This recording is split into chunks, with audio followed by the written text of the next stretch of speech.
By the end of the Civil War's second year, Union forces in the West controlled much of the Mississippi River, except for one vital stretch. Few Northern boats tested the strong Confederate river batteries at Port Hudson or at Vicksburg, known as the Gibraltar of the Confederacy. President Abraham Lincoln claimed Vicksburg the key to winning the Civil War. But by late 1862, Union naval efforts there had failed.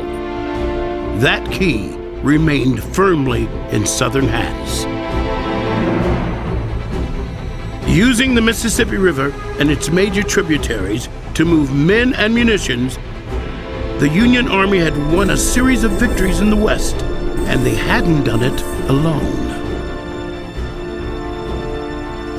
In late 1861, the U.S. War Department had rapidly built a fleet of ironclad riverboats never before seen in warfare. By late 1862, this brown water navy and Major General Ulysses S. Grant's army set their sights on the city that Confederate President Jefferson Davis claimed was the nailhead that held the South's two halves together. With most of the South's ports blockaded by Union ships, Vicksburg's connection to the Trans-Mississippi region made it critical to the Confederacy's very survival.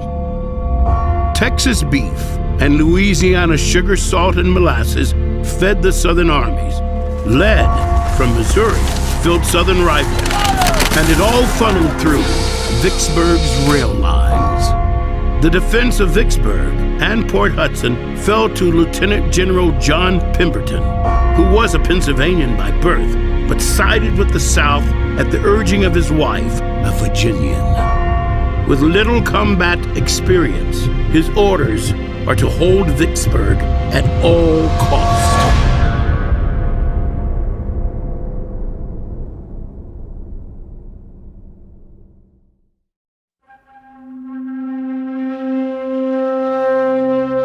In late 1862, Grant began his campaign for Vicksburg with a two-pronged strike, intending to lure Confederate forces from Vicksburg with the first prong, while the second, commanded by Major General William Sherman, struck at the city's lightly held defenses. But Confederate cavalry hit first, cutting Grant's long supply line, forcing him to fall back and allowing Confederates to shift men by rail to defeat Sherman's attacks at Chickasaw Bayou in late December. Grant spends the winter and early spring of 1863 trying a variety of routes to Vicksburg, each ending in failure. Yet amidst growing public cries to replace him, and against the advice of his closest advisors, Grant grew bolder, embarking upon the largest amphibious campaign in American history up to that time. In late March, Grant orders Major General John McClernand's 13th Corps to improve the route across Louisiana's swampy river bottoms. Out of the reach of Vicksburg's big guns, the Union force would then be ferried across the mighty river and onto Mississippi soil. Grant's plan is intricate, risky. Success hinges on Admiral David Porter's fleet of gunboats and troop transports, which on the night of April 16th make a daring race past the Vicksburg batteries, hugging the riverbank below to withstand their fire.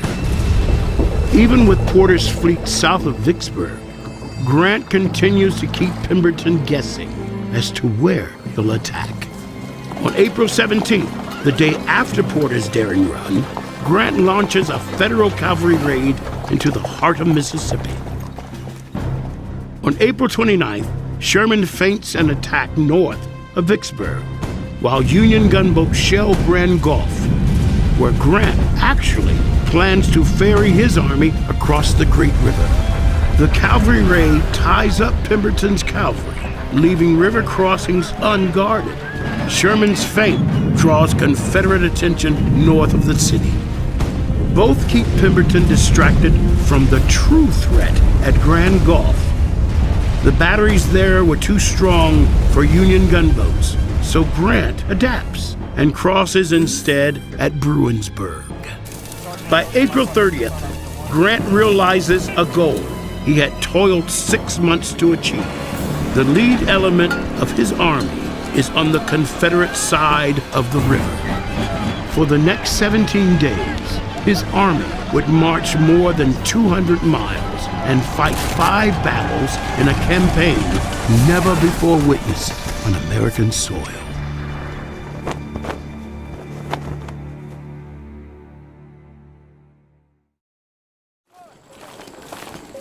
Moving inland, up steep bluffs, marched the soldiers of McClernand's Corps.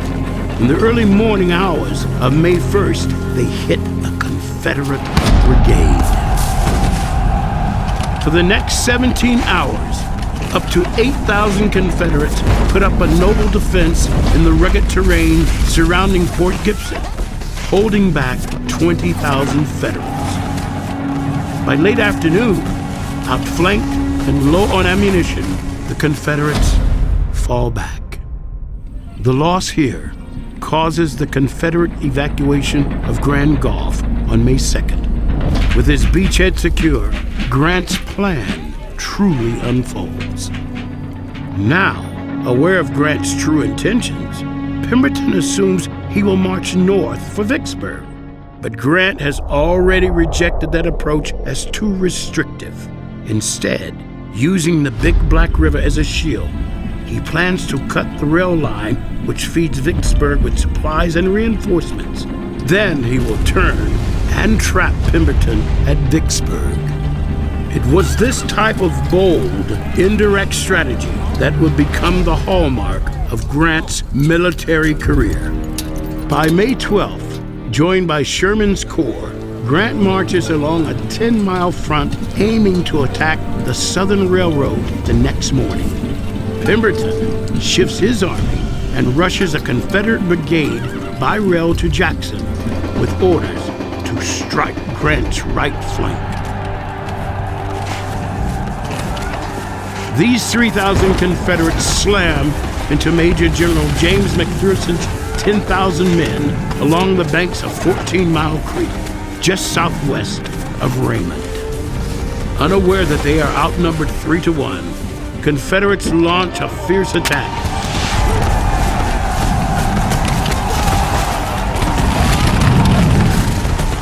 After almost 6 hours, McPherson's artillery and numeric advantage has the rebels retreating to Jackson. Realizing he can't safely march on Vicksburg with a large body of Confederates now at his rear, Grant wields 2/3 of his army toward the state capital.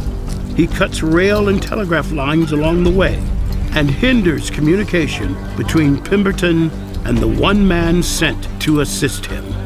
On the night of May 13th, General Joe Johnston, the hero of 1st Manassas, arrives at Jackson to take charge of the grim Confederate predicament in Mississippi. Within hours, even as his reinforcements near Jackson, Johnston wires the authorities in Richmond that he is too late and orders the city evacuated.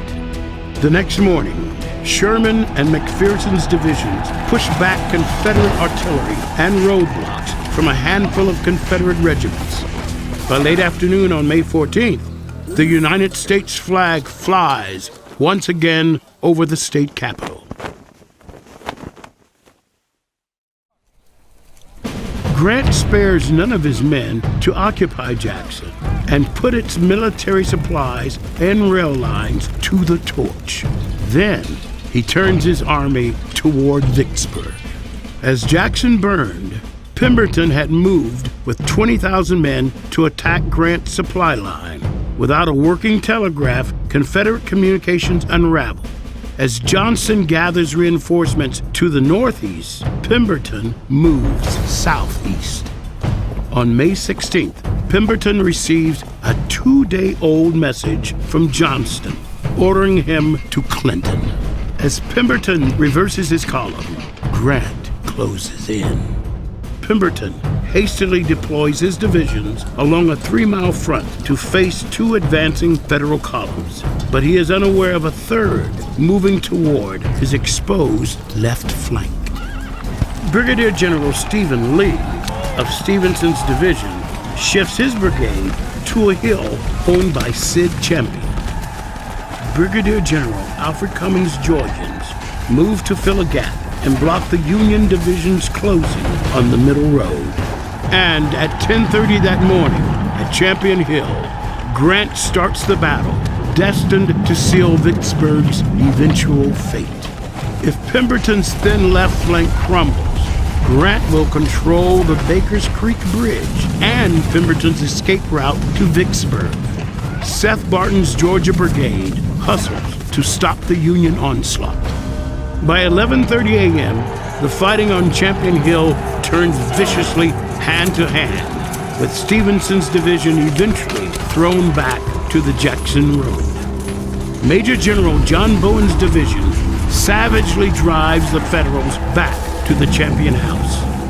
But a second Federal assault overwhelms them. Reinforcements led by Major General William Loring arrive too late, and Bowen's men fall back. Their retreat turns to panic as Grant's divisions converge. Their main escape route now cut off. Pemberton's men had managed to construct a second bridge, which they used to retreat to Edwards, though not before Grant's army is able to strand Loring on the east side of Baker's Creek. Out of communication with Pemberton, and believing Grant has already taken Edwards, Loring orders his vital 8,000-man division to Jackson and away from the defenses at Vicksburg. Unaware of Loring's decision, Pemberton waits for him that night in the fortification at the Big Black River Bridge.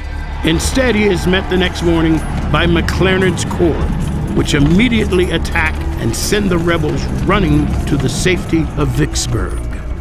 The battles at Champion Hill and Big Black River cost Pemberton dearly: 25% of his army, 45 cannon, and the faith of his men. 30 years ago to the day, Pemberton had accepted a cadetship to West Point. As he rode back to Vicksburg, he notes, and today that career is ended in disaster and disgrace. Grant's trap is now set.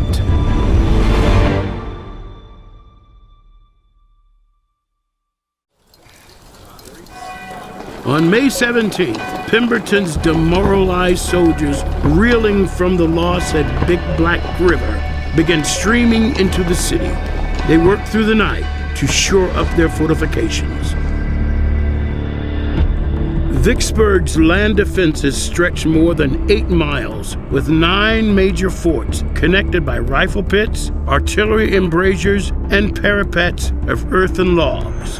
One such stockade redan guarded the graveyard road leading into Vicksburg. Wanting to avoid a lengthy siege, Grant attacks here on May 19th. After a 5-hour artillery barrage, Sherman goes in, but piles of brush and sharpened tree limbs unravel formations as Confederate crossfire cuts men down in scores. Pinned down, Confederates lob hand grenades into their midst. The Federals used the cover of darkness to fall back to their lines. Almost 1,000 of Grant's men are killed, wounded, or missing. Behind his stout defenses, Pemberton loses only 70. On May 22nd, Grant tries again on a much wider 3-mile front. Only McClernand's corps gains a foothold. He sends Grant a message to keep up the pressure. But they are beaten back and lose another 3,000 men. Grant realizes he has no other choice but to lay siege, ordering his commanders to dig their lines closer to the Confederate trenches. By mid-June, they began mining beneath the 3rd Louisiana Redan, and on June 25th, the Federals explode 2,200 pounds of black powder, Soldiers from both sides pour into the crater, fighting for more than 20 hours before Grant calls off the attacks. By July 6th, the Federals will be prepared to detonate 13 more mines, but it will not be necessary. For 47 days, soldiers and Vicksburg citizens endure a constant nightmare. Day and night, up to 220 cannon blast the southern defenses from the land as Porter's gunboats shelled Vicksburg's batteries from the river. Citizens took to living in hillside caves for shelter. Food and water grow scarce. As disease flourishes, medical supplies dwindle. Every public building and many homes are now hospitals. Wagons make daily rounds to pick up the dead. Rebel soldiers' rations are by now a handful of peas and rice and a single cup of water per day. Sickness and desertion leave fewer men on the front lines. One day in late June, a notice slid under the door of Pemberton's headquarters. It reads, "If you can't feed us, surrender us." Signed, many soldiers. Following a dire report from his subordinates that his army lacks the strength to make a breakout attack, on July 2nd, Pemberton realizes he has no choice. He must surrender.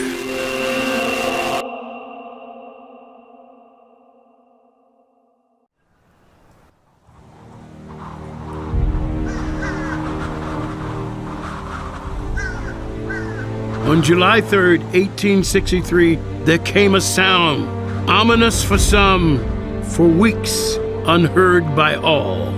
Silence.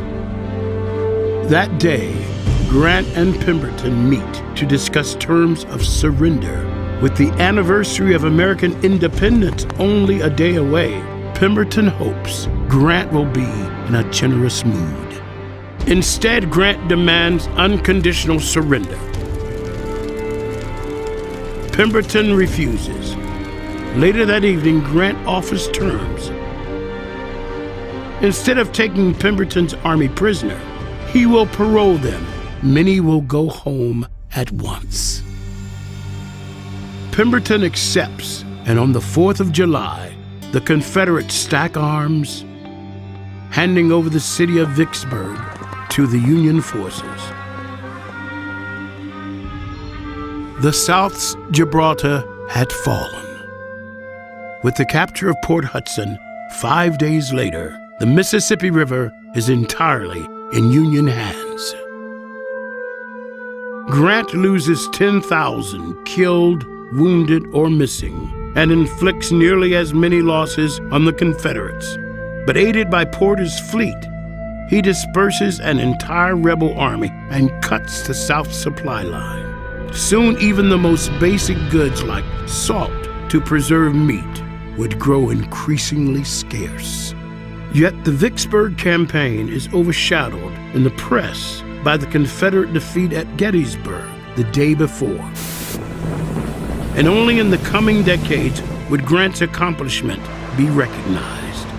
Late into the 20th century, coalition forces in the First Gulf War were still using tactics inspired by Grant's Vicksburg campaign.